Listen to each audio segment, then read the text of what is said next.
Hello and welcome to Moneycontrol, renewable and clean energy company which is also pivoting towards decarbonization now. Renew Global has signed an MOU with Asian Development Bank. The MOU looks at an investment of $5.3 billion. And to find out what is really going to happen with this MOU, we have joining us today founder and chairman of Renew, Mr. Sumant Sinha, who's right now at COP28 in Dubai.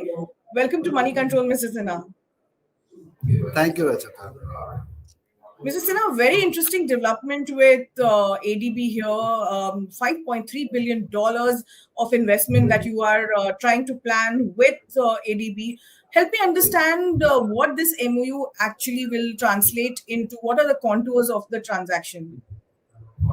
Well, first of all, Rachita, the importance, I think, of the MOU is the fact that it shows a high degree of seriousness on the part of both ADB and Renew for ADB to debt finance some of the projects that we have that are going on right now across a bunch of different areas. So ADB is willing to finance our potentially our solar manufacturing plant. They are willing to look at financing our green hydrogen projects that we will hopefully do in the future. And of course, they're willing to finance our core renewable energy business, especially the more complicated RTC type of projects that we are now doing more and more. So I think the MOU reflects the seriousness on the part of ADB to provide a large amount of financing to support our growth in all of these areas.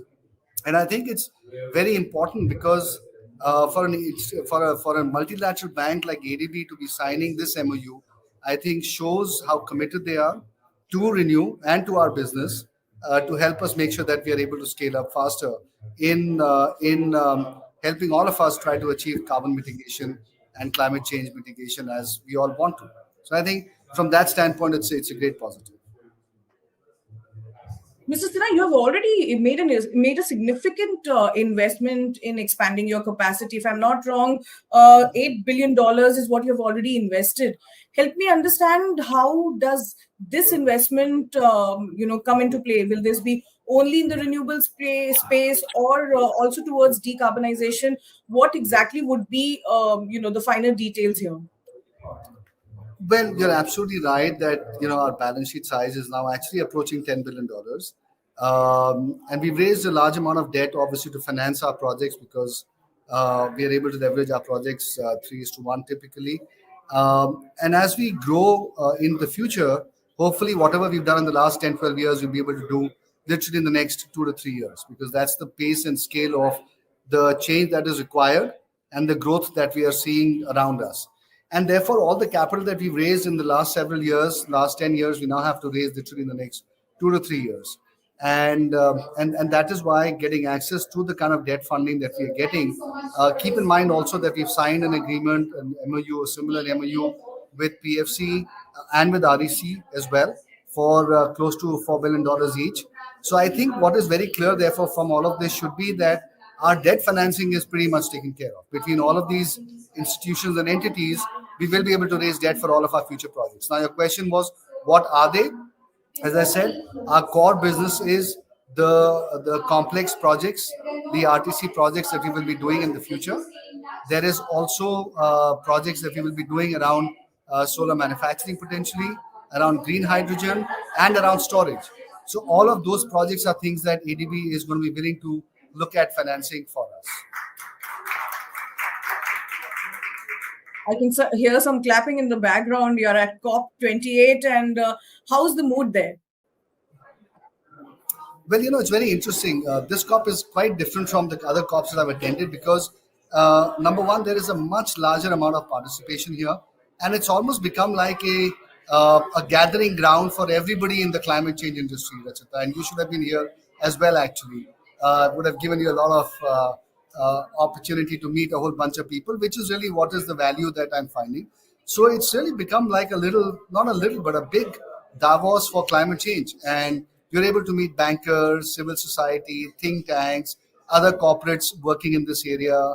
And from that standpoint, is very different. And therefore, the clapping, for example, that you heard behind me was different sessions that are going on in the pavilion that I'm at right now around me. And like that, there are many, many pavilions and many, many sessions that are going on. So it's really a great gathering ground, I think, now for the climate change industry. Lots of cross pollination happening, lots of good discussions happening about what needs to be done. And hopefully, all of this allows us to move from what the countries are doing, which is pledging, to really the action that is required on the ground. And so I think both of those are now, in some ways, beginning to come together at the COPs. Mrs. Sinha, this is the first stock taking that is happening at COP. And from what of the early reports that have been coming in and the kind of sense we are getting, it just seems that, the targets, I mean, we might be on track, but, maybe not moving as fast as we would like to. What is your understanding of that? I mean, what's happening globally and especially with respect to India? Well, I think it's very clear, Rachita, that we are not on track to meet 1.5 degrees. We are on track to meet maybe 2.5 degrees if we are lucky. And I think that's what the global stocktake report is going to is in fact concluding. And therefore, the question is, what can COPs like this, governments getting together as they are here right now, do to try to bend that curve faster? And that's really going to be the focus of the conversation now. Over the last day, there was a pledge signed by 119 governments to triple the renewable energy capacity installed in their country. India, in fact, is not a signatory to that agreement because we're already on that track.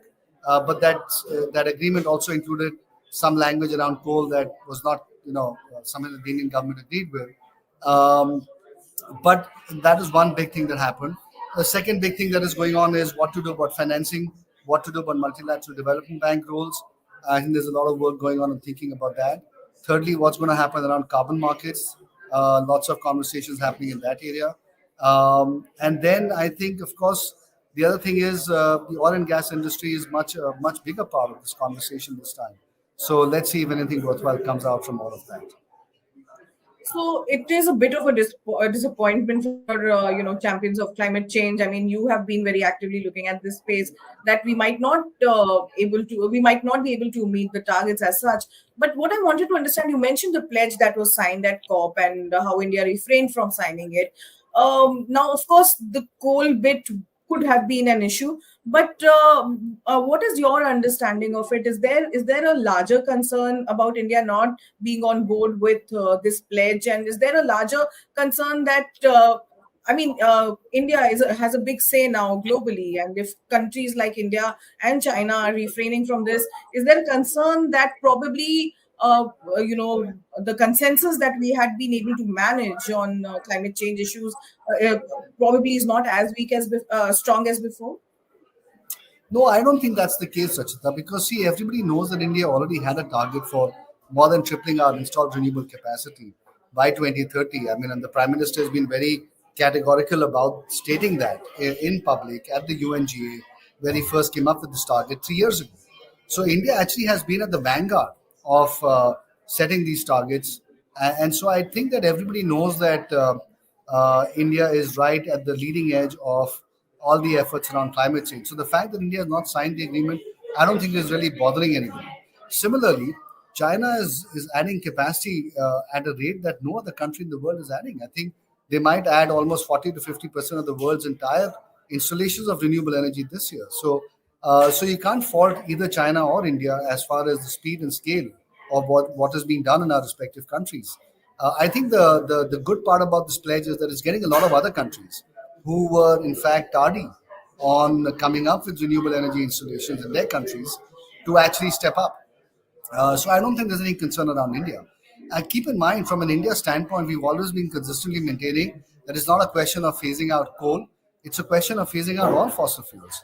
And India has consistently signed up to conversations around phasing out fossil fuels, and has consistently maintained that this is not a coal-only discussion. And I think that's a fair and a very robust stand, and we must stick to that.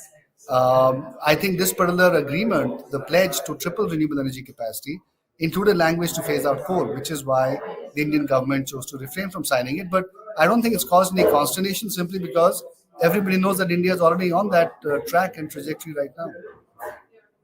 Mr. Sinha, fair enough. Of course, we have been seeing the gradual growth in renewable energy capacity, but very specifically, I mean, this is a topic that you have often spoken about, the need for financing for renewable energy space. What more can be done right now? Because, like you said, tripling capacity, it's not an easy target to meet. I mean, and not everybody has moved as swiftly and cleverly as Renew in terms of signing MOUs and in terms of tying up financing.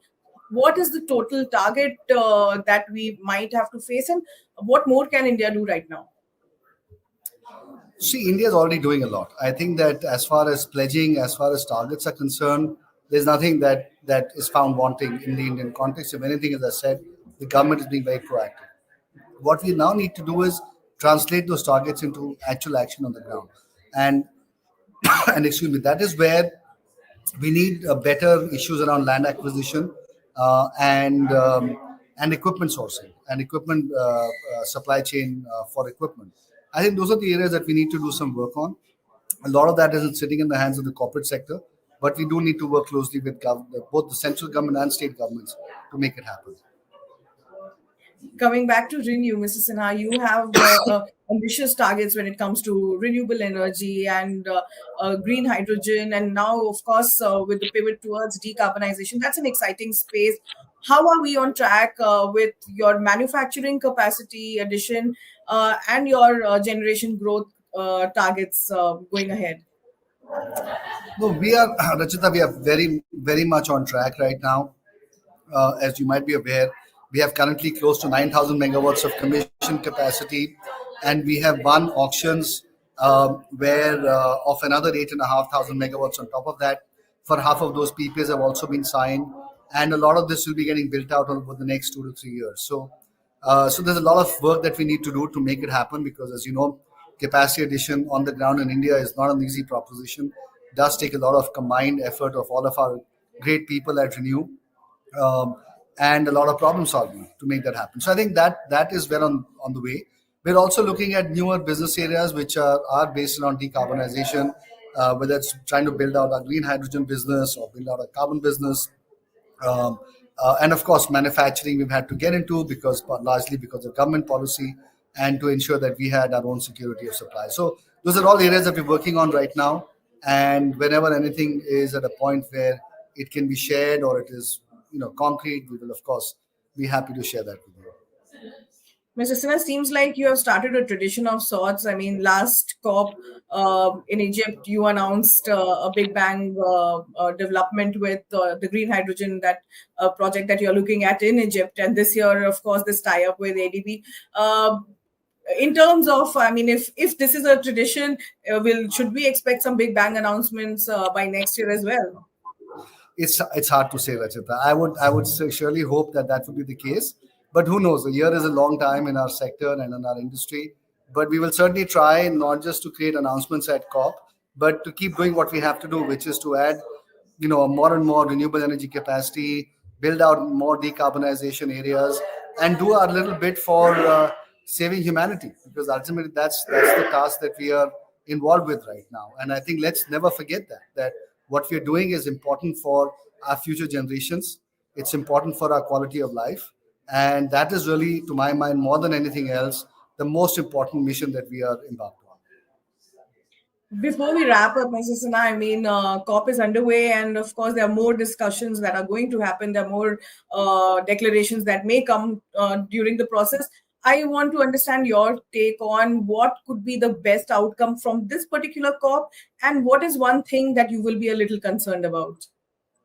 Well, what I would really like to see happening is a concerted agreement at the end of this COP where governments come together and revamp their NDCs to put the world on a trajectory to get to 1.5 degrees centigrade. And if we can get that, that would be fabulous. I doubt it personally, but that is something that would really make me happy. The second thing is very important for corporates to join this whole conversation as well, because ultimately corporates globally account for almost 70% of all carbon emissions. And while it is important for countries to set policies, it's important for corporates to actually do the heavy lifting to decarbonize themselves. And so I think it's what you see happening on the margins and the sidelines of COP which is around target setting by corporates, ambitions increasing, validation of those targets. Those are things that there's no specific system that exists to do that right now. But hopefully, all of these conversations that are happening will begin to start putting more concrete and shape behind some of those things, so that in future years we can start actually measuring corporates much better in terms of their own trajectory for carbon emissions.